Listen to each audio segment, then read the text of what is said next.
En el mundo de hoy, las ciudades asumen el fenómeno de la globalización en su estructura económica, política y social, con simultáneos efectos positivos y negativos que las polarizan y generan profundas zanjas sociales y diferencias que parecerían irreconciliables.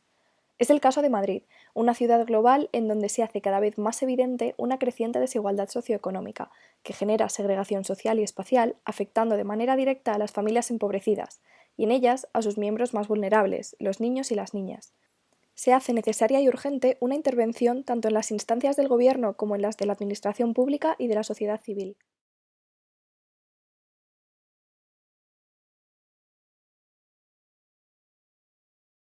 Sí, la segregación residencial no es solamente un entretenimiento de geógrafos y sociólogos, sino que tiene consecuencias efectivas, sociales, sobre las condiciones de vida de la población y muy específicamente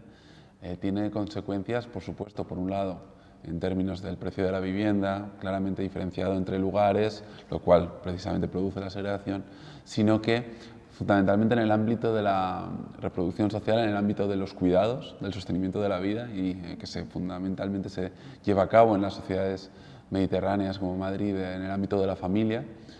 tiene efectos muy importantes, porque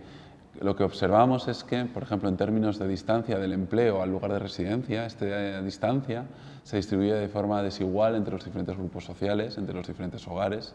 de forma que los grupos más enriquecidos, más privilegiados, viven muy cerca, por ejemplo, de los principales centros de empleo, mientras que las poblaciones más precarizadas, clases populares, lo hacen a mucha distancia de los lugares donde, en el mejor de los casos, tienen la suerte de trabajar. Con una consecuencia cotidiana, diaria, muy concreta, y es el hecho de que los hogares precarizados que viven lejos del lugar de trabajo tienen que dedicar mucho tiempo de su vida diaria a desplazarse hasta allí, tanto de ida como de regreso.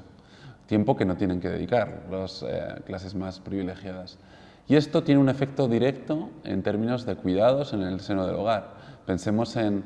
que esas personas que tienen que dedicar 2 horas y media en conjunto a ir y volver al lugar de trabajo es tiempo que no pueden dedicarlo a cuidar de su gente.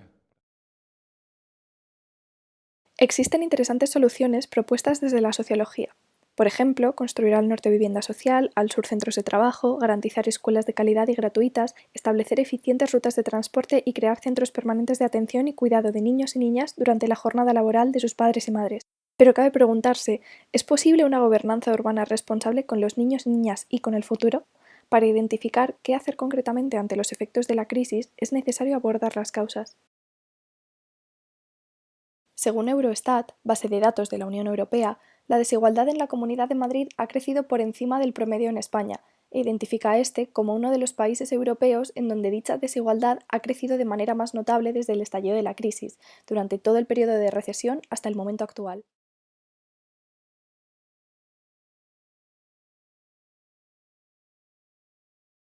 Los niños de 5 años que llegan al itinerario educativo obligatorio normalmente ya llegan con diferencias, diferencias que se corresponden con brechas sociales, es decir, los niños más desfavorecidos llegan con desventajas a ese itinerario y muchas veces esas desventajas se acrecientan, otras se mantienen, la mayor parte de las ocasiones esas diferencias se mantienen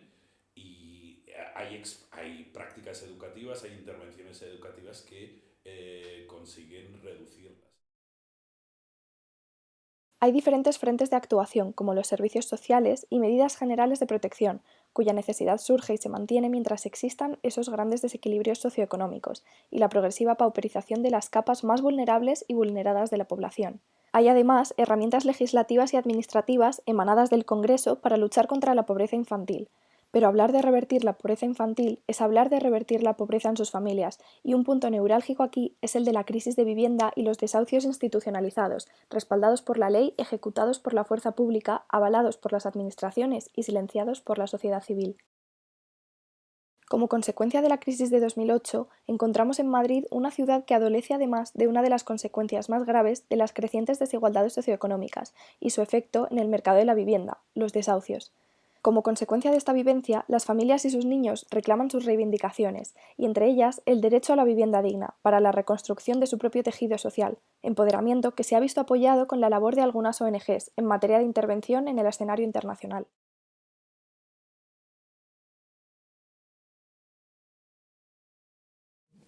convenimos de manera conjunta llevar a cabo una campaña que se llamó Llaves sin Hogares, en el que los niños, las niñas y niños que habían participado en el estudio y que participaban en la escuela escribían una carta con sus reivindicaciones, con el estudio y con, bueno, diferentes elementos a todos y cada uno de los miembros, de los 18 miembros que forman parte del Comité de los Derechos de la Infancia en Naciones Unidas, que es el órgano que se encarga de velar por el adecuado cumplimiento de la Convención sobre los Derechos del Niño. Esa carta, esas cartas, que eran unas cajas, se enviaron físicamente a Ginebra, a la sede del comité, tuvieron mucho impacto, generaron mucho impacto, nos consta de cierto, y se consiguió una recomendación específica y concreta de las medidas de actuación con carácter urgente que tenía que hacer el Estado español con respecto a la situación de la infancia desahuciada.